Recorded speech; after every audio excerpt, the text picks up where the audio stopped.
Hi guys, it's Sherry. I hope that you are having a wonderful day. Well, it looks like it's going to be a really nice one here in North Carolina because the sun is out. The sky is Carolina blue, so I think we're headed for a very nice day. I wanted to share with you guys this really cute little project. Even though my basket is themed for a grown-up, I am making some really cute and fun little packaging to hold treats to go into that basket. So before we get started, I wanted to share with you guys what I decided on my basket, feet or no feet. You guys gave a lot of great input. I really appreciate it. But in the end, I decided that I would go with feet on my basket because I think that where I am taking this particular project, the feet will enhance the overall look of it. Plus, the person that I'm giving it to will probably use this all the time. So it'll sit in her bathroom and she'll turn it around this way and use it to hold hand towels, toiletries, whatever. So I think that having the feet on here really will help give it that more upscale look for her bathroom.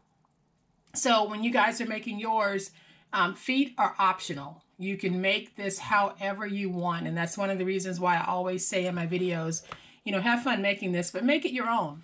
So even though I decided I would go with feet on mine, your project is not incomplete if you don't have feet on yours, or if you decide to put some other type of items on the bottom versus hardware. So, and I just wanted to share that with you guys. So let's get started on making today's really cute project.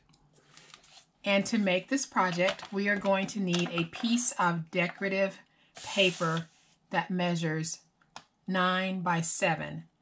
And this is a non-chipboard project, so it'll go pretty quickly.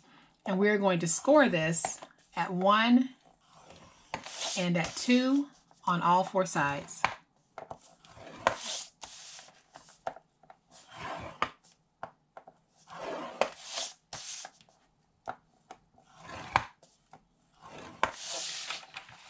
And then we need to fold and burnish all of our score lines.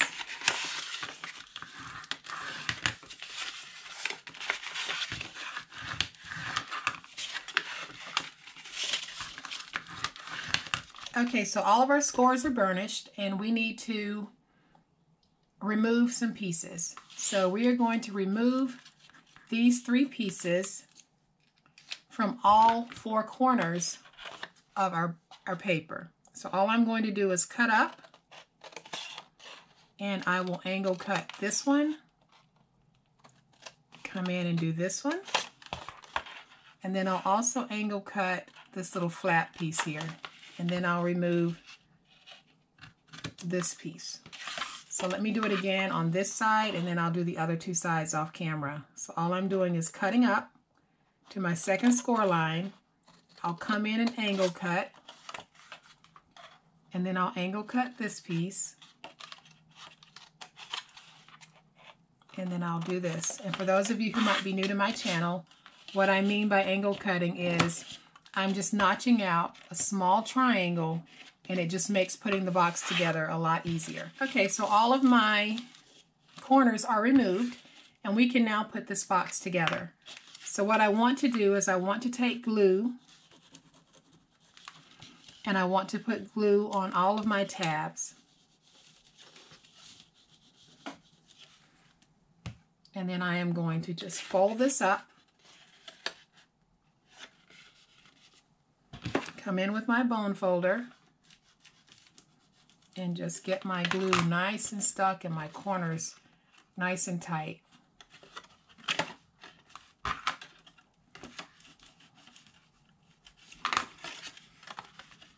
Okay, so my tabs are glued, and all I need to do now is just place glue on my flaps, and then just close my box. So all I'm doing is folding them over, smoothing down that glue.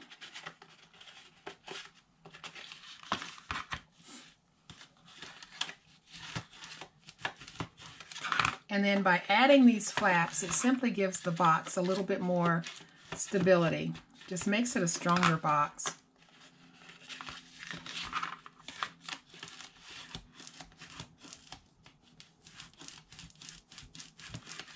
And then our finished box measures 3 by 5.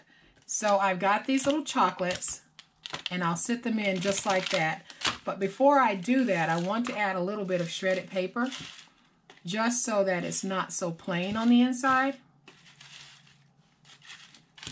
So I am going to take my chocolates and just lay my little bunnies right on the inside. And I'll set them over to the side because now we need to make the lid for this. Okay, so what I'm using to make my lid is a scrap piece of acetate that measures 4 7/8 by 6 7/8. And all I'm doing is scoring it at 1 on all 4 sides.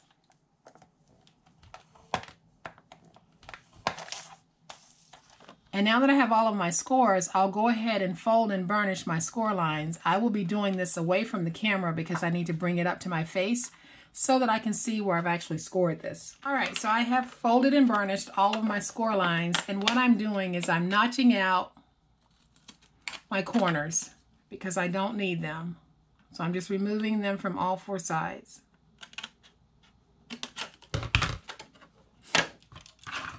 And so this is how it looks. Hopefully you can see that. I took them out on all 4 sides. So now I'm going to come back and just wipe off anything that gets on the acetate, because as you know, acetate will just pick up everything. And then I'm going to go back and just kind of fold these in just a little bit to get them back into shape. And now I can place this on my box. Okay, so all I'm doing is placing it on the inside of my box. And I'm going to slide over the inside so I can get everything in. And then it's going to sit on it just like that. And now what I want to do is I want to come back and I want to decorate this. So let me get my stickers and I'll show you how I decorated it. So I have this cute little sticker sheet, and I am going to take some more of this because I used it on the other one. And I'm just going to cut off a piece of that, and I want to bring it, I think I'm going to bring this one up a little bit higher, and I'm going to put this one at the top, I think. So I'm going to put that up there, fold that over, and fold that over. This also helps to keep the acetate down so that it won't come up on you and your candy stays inside. And then I want to find just a cute little sticker from here to place on top. And I think what I'm going to go with is the Bring On the Chocolate Bunny sticker. And I'm going to place that right there. And because my sticker does not want to stick, I am going to add just a little bit of glue to it to get it nice and stuck. So guys, we now have another really cute, super easy box of chocolate bunnies to go into our Easter basket. And I think that these are just absolutely precious. And as you can tell, it doesn't take much to take something simple and dress it up and make it something really pretty. And that's what we want with our Easter baskets. We want them to be pretty and we want them to be unique. So I hope that you will consider making some of these because they are super easy. And I also hope that you've liked this project. And if you have, please hit the like button. And if you're not a subscriber to my channel, but you like this project, or maybe you've liked other projects that you've seen, I would love to have you join my online family. You guys have a great day, happy crafting, and we'll chat later. Bye.